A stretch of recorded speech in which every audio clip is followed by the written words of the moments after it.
I'm here with Raphael Krieger, who is a sophomore at Boston University. Rafi, thank you for coming and talking with me. Yeah, of course. Happy to be here. Do you think you can introduce yourself a little bit, kind of let people know your background?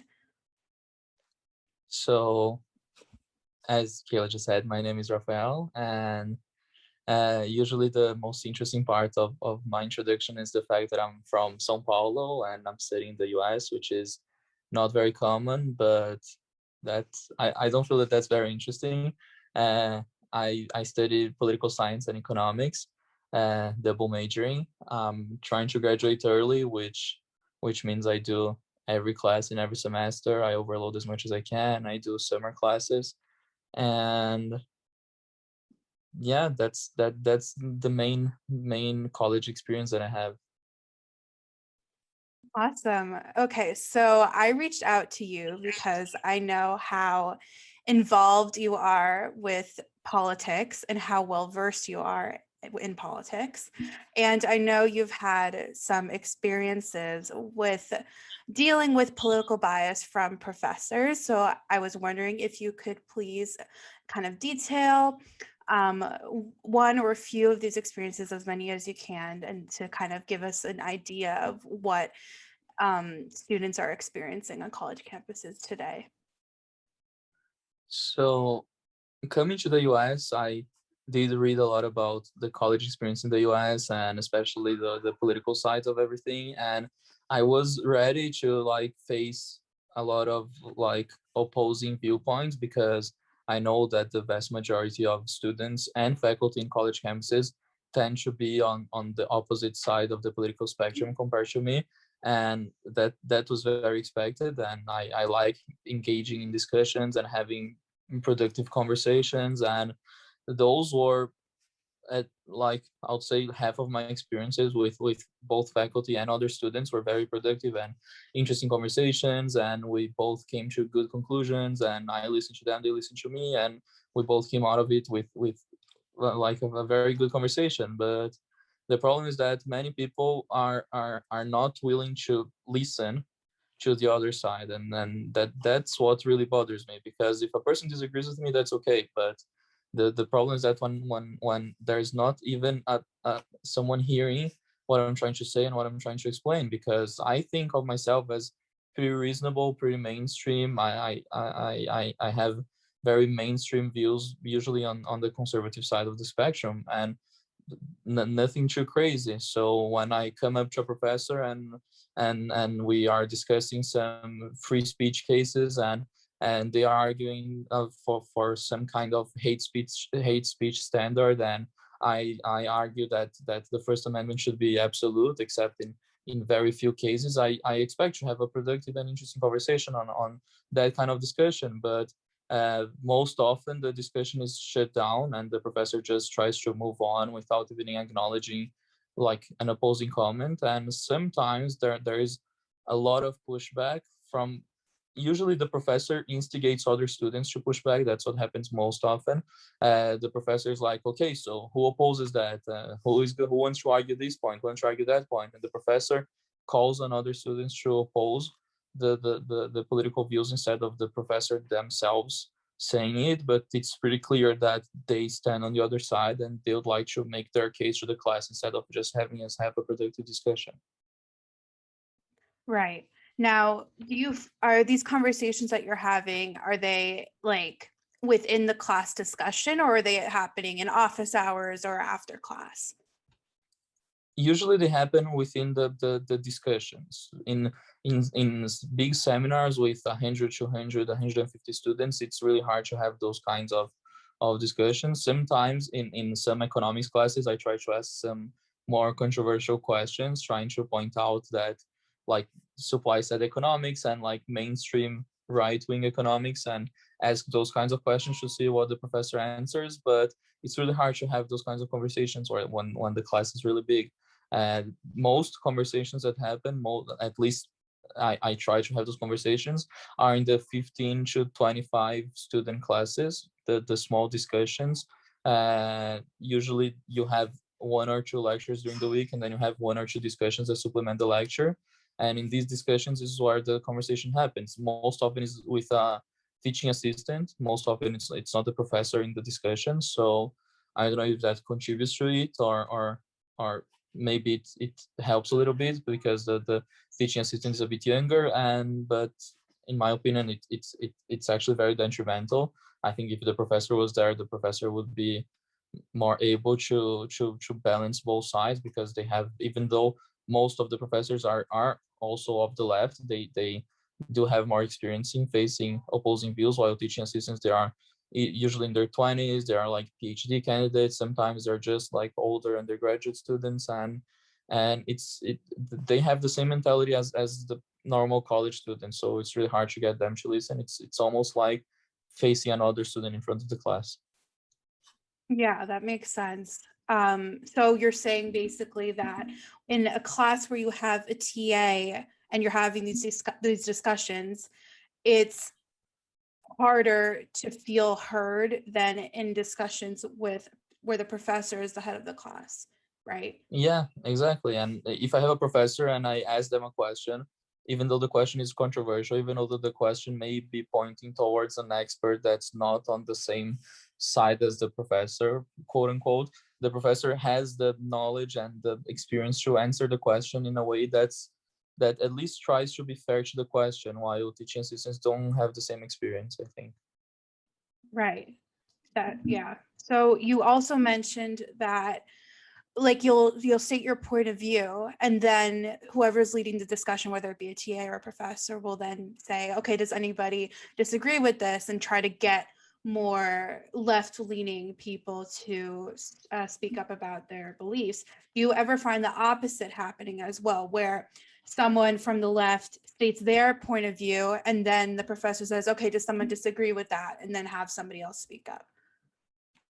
What happens most often is that the professor calls on someone and they state their left-leaning point of view, and the professor is like, oh yeah, that makes sense, and I have to like raise my hand or like jump into the conversation if it's like in person, for me to be able to like speak up and show an opposing side. It's very rare for professors to call on opposing views when the first person to speak was in the left. Right.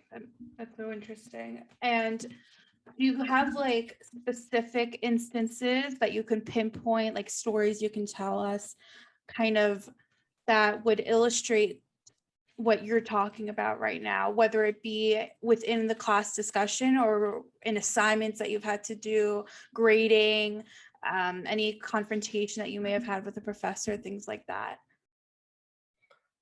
I think that grading, I had a really bad experience in my first semester with actually stating my views and being, in my opinion, misgraded for them. So even though I try to be as fair as possible, if you read my exams and essays and everything, you are not gonna get a fair view of what my political leanings are, because I just don't tell my actual position and my actual opinion, because I know that professors are not gonna like it, and even though I may still get a good enough grade, I'm not gonna get the maximum grade that I think I could. So uh, in grading, I don't have many examples, just because I started changing my answers because of the political bias. But in class, there are many examples, especially with Zoom classes. I don't know, for some reason, people are more open to stating more radical political views,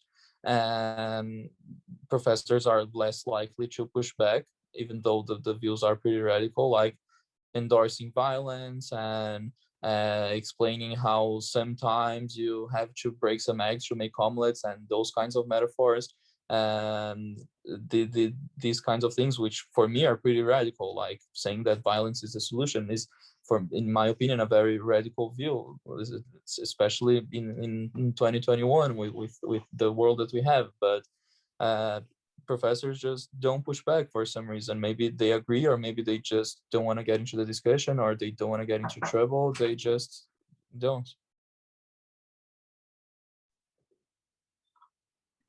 Yeah. It's interesting that you bring up Zoom actually, because I didn't really think about that as a point, in that people students feel more comfortable expressing their beliefs behind a computer screen, and professors are less likely to say anything about it. So I guess from your experience, because you did have at least one full semester on campus, would you say then that you've experienced more expressions of these radical beliefs on Zoom versus your in-person classes? I mean, you're a political science major, so you've been in a lot of political classes where these discussions take place. So kind of, if you can talk more about that. Yeah, I think that on-campus discussions are much more civil, and once the class is over, most often either I go up to the person that I was discussing with, or they come up to me and like we discuss, we talk. Sometimes we exchange contact information, we talk later. Like it's not like I say and then the person like speaks back and that's it and we're done. That's what often happens with Zoom. Someone that it's not is not even showing their face raises their hand, says something that's, I would say, fairly radical, but some people say it's just mainstream left wing thought, and and sometimes I get the chance to replicate and speak back, and more often than not, that's where the discussion ends. Sometimes a professor adds something, and that that's it. And I don't know any of the people that I've had Zoom classes with. I didn't make any friends with Zoom classes. I didn't actually meet anyone because there just isn't a chance. While in in-person classes in my first semester, a bunch of people in my classes, we just exchanged contact information and stayed in contact after that, either through email or through more informal kind of conversations. And sometimes they'll come up to like EF meetings or like the Turning Point USA meetings, which are like the right-leaning groups on campus. Like I invite them to these meetings, and sometimes I go to their meetings, and it's a really interesting exchange of ideas that we have when we are in person that just doesn't happen on Zoom. That's really interesting. And it's interesting also to me that you're able to have these civil discussions with other students. Because I mean, in my experience, it hasn't really been that civil with my discussions with other students. But you know, I guess, yeah, it's really interesting to think about how Zoom plays a factor in our discussions and what we are and are not willing to talk about. Going back to the grading thing that you mentioned with your paper, I obviously like feel the same way that you do, in that I am very afraid to truly express my beliefs on any assignment, whether it be a paper or some simple assignment. I always kind of like think about how the professor might react and how it might affect me. But how, for those who don't necessarily understand that feeling or having to do that kind of assessment before turning in an assignment, how can you kind of describe the reasoning behind that if you don't know for sure what's going to happen? Like, what is it inside of you that says I need to do this, or what's going to happen? That if you've never experienced that. Does that make sense? I feel like I'm sounding kind of confusing. Yeah, I think that the main reason why I do it is just basic like risk management. It's like I know the professors on the left. I know that they would prefer for me to defend the points of view that they like, and I know that that's what they're looking for in the paper. So I'd rather just do take the easy way out So and how do you get, know that? Like, what is it that makes you so sure about that? because during the class I can figure out if the professor is on the left and or on the right. That's a pretty easy thing to figure out. And even though most professors, I don't know if it's a minority of professors or a majority of professors, would be willing to take papers and opinions from the other side and be fine with it, just because there is a minority of professors that would be open to lowering people's grades because of their political views, even though that it's a small number of professors and there's no way to know who these professors are. You just figure that it's easier to take the easy way out. And being an intellectually minded person, I always try to know the opposing sides point of view and arguments just as well as I know my own, so it's just easy to argue their side and be fine with it and take the L, and maybe later in life I'll be able to bring some change to the world. Right, right. Um, so aside from assignments and within class discussions, have you ever, like, has a professor ever called you out or made you feel uncomfortable in some kind of way where you kind of had to like take a step back and kind of stay quiet? One thing that happened is that after a couple, 3, 4, 5 classes, the professor saw that I was like the only right-leaning person in the class that was willing to like speak up and actually speak my mind. And so most times someone would come up and say something that was like to the left, and the professor would be like, okay, Rafael, do you have something to say about that?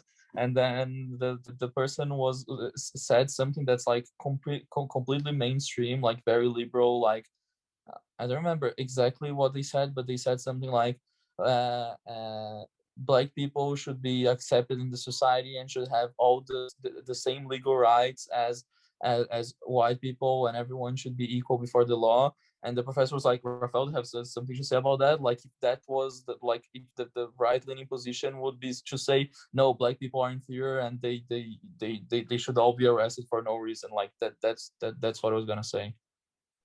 That's crazy. I would almost I would be I would be insulted if that would have happened to me. That's so interesting. Do you which topics do you find to be the ones that really kind of push people's or your professors' buttons more? Because I feel like if you're having a discussion on economic policy or maybe even environmental policy, that you're not going to get such an emotional response from professors or responses that would make you feel uncomfortable in any kind of way. So in your experience, which topics are the ones that really kind of pose this issue for conservative students? I think that for me, the main issue that always comes up is the pro-life issue and abortion in general. And I'm very openly pro-life, and I go to the March for Life. At least a couple of years that I was in the US, I went, and I hope to go every year. And I write about this, and it's when professors are a bit more open-minded, that's something that I include in assignments. Like I did it once or twice, and every time it comes up, just the fact that I say that I'm pro-life is already a deal breaker for any productive conversation that can happen.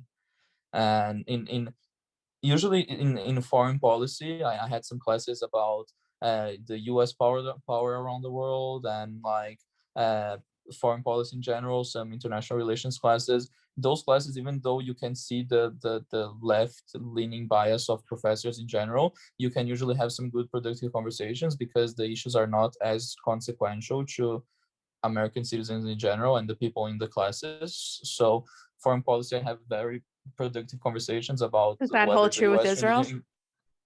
yeah, Israel is harder because Israel is very controversial. But issues like, should the US intervene here? Should the US intervene there? Was the war in Libya constitutional? Should the US have a base in Germany?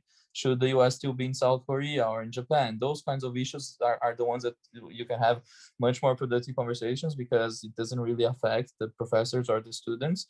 While like social issues, especially domestic, like gay marriage and abortion and the transgender issue in general, social issues inside the US are the ones that cause the most controversy and the most trouble. Interesting that you haven't really experienced the kind of emotional response in your foreign policy classes because I mean, I'm specializing in the Middle East, right? So a lot of my classes have students who are either from the Middle East or whose families are from the Middle East, and when we're discussing American policies towards Middle Eastern countries, they a lot of times they will come from a very emotional place because their families are directly affected by whatever policies are being enacted by American policymakers. So that's something interesting that you don't experience, but I do. So I'm wondering maybe if there isn't such an emotional response in when it's dealing with other regions of the world. where the US hasn't had as, I guess, devastating of an impact as in the Middle East. So when you mentioned just now how when a professor's open-minded, then blah, blah, blah, blah, blah. So that key there, the open-minded, is what checklist kind of do you have in your mind to determine whether a professor is open-minded, where you can really kind of express your beliefs more freely, versus closed-minded, where you kind of have to hold back?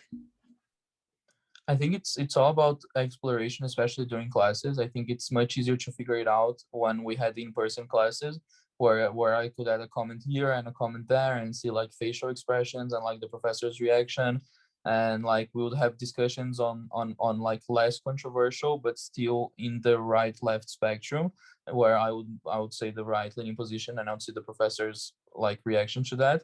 And it's all about exploring and pushing the boundaries until you figure out like, okay, this professor is open to hearing these kinds of arguments, but once you go up to this subject, the professor is not going to be there for you, and you just figure out from exploring it.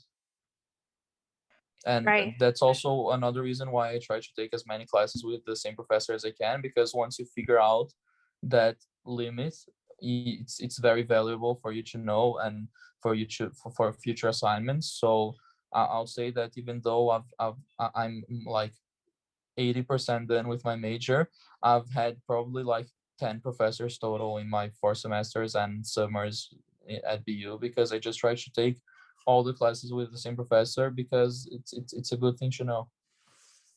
Yeah. Have you ever had to, or did you ever confront a professor who made you feel uncomfortable in any kind of way? No, I haven't. Sometimes the professor makes me feel uncomfortable. I just rather like not participate in the class and do the work and try to get my grade as high as I can and just be done with it. I think that that speaks also to my mindset of coming to BU. Like, I know that I'm not like in college to like learn the content. I'm in college to like have these productive conversations when they happen, and to get as much experience as I can. Like, and I'm not gonna use my poli-sci or my econ degree for my job, because I want to go to law school later. So it also speaks to my mindset that I don't really care if the professor doesn't like me, or if the professor made me feel uncomfortable. I'm just there to get my grade and get it done so I can move on to law school later. Right. I'll Now it's feel I'll feel that interesting. for Yeah. students where college is more important in their career, like either they're studying what they're gonna work with, or like they really need to know the content for their profession. I feel like those students would be more open to confronting professors, and maybe I'll be one of those students once I'm in law school, but for now, definitely no. Right. And that's what you just said, where you're not here for the content. I think that's a really interesting point, because that's how I feel mostly in my Middle Eastern studies classes, specifically when it surrounds Israel, is I kind of just tune out, and I'm like, I don't listen to the content, and I just kind of like push my way through the class. And I think that that's hard, especially when you aren't as educated on a certain topic, but you kind of have an idea of what your view is. So I find, like, perhaps maybe with a lot of Jewish students whose opinions, or who aren't exactly able to verbalize their opinions on Israel specifically, but know obviously that they support the country and that they love the country, that they're kind of in this conflicting place where they want to learn more, but college isn't the place to do that because of the significant biases that we see in our classrooms. Um, I guess, what would you say, I mean, your top like worst experience with a professor and political bias, if you have one? Uh, Definitely my worst experience was in the last semester. It was like October or November, and it was one of the cases of police violence against African Americans, but it wasn't one of the clear cut cases of like uh, of like clear racism and like clear police problems.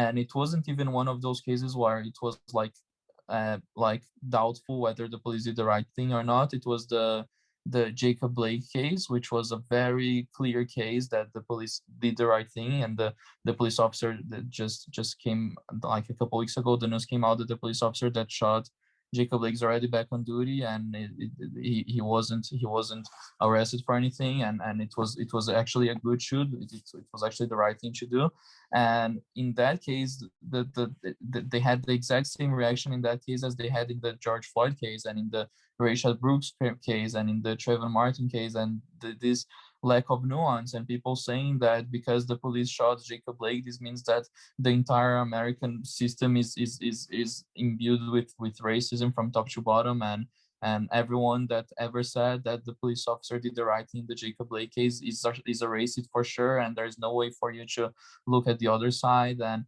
just having it pile on again and again, like 5, 6, 7 students just repeating the same thing with different words, and the professor just agreeing with them and reiterating their points, and like that was probably the one that pissed me off the most, and I really wanted to respond, but I knew I was gonna get in trouble for that, so I just like stood back, stayed silent, wait for the class to be over, and try to get as best of a grade as I can, even though I know it would be really hard. Yeah, that's a really difficult topic to try and state your opinion on. I mean, I have in various aspects, in various respects, and anytime I do, no matter what it is, no matter what case it is, the response is always the same, and I get some really nasty comments and DMs or whatever, and it's Yeah. annoying because you can't treat every case of a Black person being shot by the police as the same. There are different circumstances surrounding each case that need to be accounted for. I mean, I think just yesterday there was the 16-year-old girl, I don't remember her name, but who was shot by the police and she died, but she was in the middle of stabbing a woman. So, but then you look on Twitter and it's like, oh, she shouldn't have died, he should have tased her. And I'm like, okay, well, you can't exactly, tasing is a really difficult thing to get accurate when someone is in the midst of stabbing somebody else. And you have that split-second decision of, okay, this girl is about to stab a woman, I need to stop that, So there's everything has to be taken into account. But Yeah, unfortunately, it's and not. these conversations should not be happening on Twitter. That's why you have investigative Of bodies, and that's why course. you have a whole judicial system. And like, if you just let it be for a couple of weeks and you get the body cam footage and you let the people investigate and do their thing, Yeah, the well, even system is with the gonna body work. cam And then footage, they have the body cam footage, and it's still yeah, they're and not. just let the system do its thing, and the system is gonna work. And when the system doesn't work, then we can protest together. You let me know, and I'll go protest with you. Exactly. If you let the system work and then it doesn't work, then we can talk about it. Right. Ay. Well, that's we'll see how everything like pans out with regards to that. I mean, hopefully people can kind of broaden their viewpoints a bit and understand that if you have a different point of view, it's not coming from a bad place that you don't care, because that's not true. It's simply a difference of opinion in how exactly our police systems, our structures in the United States are running. Okay, so my Yeah. last question is where do you see us going from here? I mean, we know how conservative students feel on campus. How can we remedy that? How can professors change? How can, like, what is it, like, where can we go from here? I mean, you're from Brazil, so I don't know what the college culture in Brazil is like, if it's the same as here with a lot of left-leaning people. I mean, academia in general is a pretty left-leaning world. So I will I guess if you could speak to where we go from here, maybe based on your experiences in Brazil. So in general, I'm very pessimistic in the short run, but optimistic in the long run. I think that in the short run, in the next between 2 to 5, maybe even 10 years, things are gonna either stay the same or get even worse. And that's just the path that we are in right now. But I do think that in the long run, every force has an equal and opposite reaction, and there's going to be a backlash, and there is going to be a new kind of college, a new business model, a new system that there's going to be actually two different things. One of them actually focuses on the content and the thing that's being taught without actually biasing it to either side. And the second thing that's going to come as a backlash is a right-leaning answer to the left-leaning colleges. And you can see that very small in like some Christian universities, but that's definitely going to increase in the next few years. And in the long run, I think that things should be better, because most people know that the way that things are done is not good. Like there was a survey with freshman students and senior students in some university. I don't know. I can find it out, so you can put like add.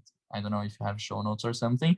That like a civics and government survey, and the seniors scored like the same students as freshmen, and then 4 years later as seniors. And when they were seniors, they scored worse than when they were freshmen. So like they got dumber as they moved on to as they move on through college. And people know that that's not the good way to do it. And people leave college with $80,000 in debt and a degree in some useless thing that's not going to get them a more than a minimum wage job. And there's going to be a backlash for sure. And I'm very optimistic in the longer run. So do you think the solution is probably going to come from an entire reform of our university system, is basically what you're saying? I don't think it's a reform. I think something better is gonna start somewhere, and people are gonna see that that's better, and that's gonna like naturally and like organically expand and increase, while the current college system is gonna like organically start to fail. And I don't think it's gonna be like all of the sudden, or like a 6 month thing. I think it's like a 10-year process, but I do think that there is gonna be like a long-term reform of the system the way it is. Okay. And you see it more as an organic process rather than something dealt by legislation or anything like that. Yeah, I wouldn't be able to call myself right leaning if I didn't say that the market solves all problems. And on that note, all right, Raphael Krieger, thank you so much for talking with me tonight. I hope I did not take up too much of your time. It was No, of very course not. insightful. It was very insightful to learn kind of your perspective, because I always kind of regarded you as one of my very well-spoken and well-learned peers. So thank you very much for Yeah, just expressing mock my your. accent because you can't understand me very well. It's okay. If I need to put captions, I'll put captions if I get too many Yeah. complaints. Okay, Well, thank I you. wish you the best of luck in this project. I think it's very useful, and it's very important to have these voices be heard, and for people to be able to speak their minds somewhere outside of classes, but still in the university environment. So I wish you the best of luck, and I hope everything works out well. Thank you very, very much.